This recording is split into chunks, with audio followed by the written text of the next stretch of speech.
And here's what I want to tell everybody. I had some good conversations today. I have the best conversations coming out of the sauna, coming out of the locker rooms, and I want to pass this on to you guys because it's, again, something that I hear all of the time and that I know it resonates with so many people, and that is that you don't have time. I was talking about I was 2.5, 3 hours at the gym today.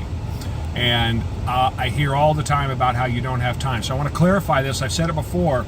It doesn't take 2.5 hours or 3 hours. It takes the right diet and go for a walk.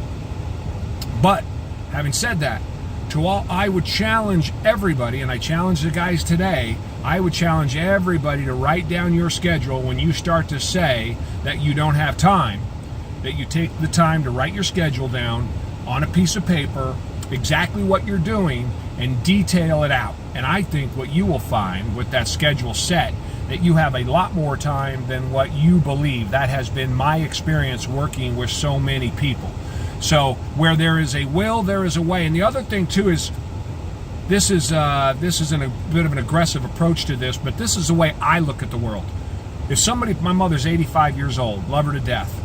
If somebody put a gun to my mother's head and said, Jerry, unless you go work out 2 hours a day, with your busy schedule, with your business, with all the things that you have going on, or 15 years ago with the 3 kids and every kind of sport and school and everything else, if you don't go work out for 2 hours a day, I'm going to put a gun to your mother's head and I'm going to pull the trigger. How many of you guys could work out 2 hours a day? All of us. We all could if it meant our mothers or our daughter getting shot in the head if you didn't go work out. You aren't making the time to go work out. There are extreme situations, I get it. But the reality is, a year from now, you're going to look back and you could be 100 pounds down than you are now. You could be as healthy as possible, certainly significantly more than you are now. And you're going to look back and go, I could have. If you're honest with yourself, you always could have. You could always make 45 minutes. You can always make an hour and a half. You can always make 2 hours. You can always sleep less. You can always sit less. You can always get up and do more.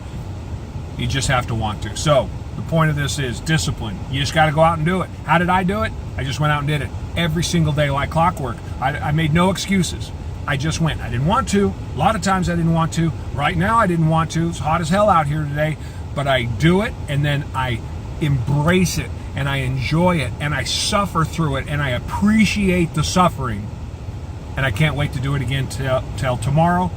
And at that point, I probably won't want to do it again, and the whole cycle starts all over. So you're not alone. Get out and do it. You can. There is the time. You owe it to yourself. You can't help those around you until you can help yourself. Opportunities are everywhere. You got to go get them. Go for a walk.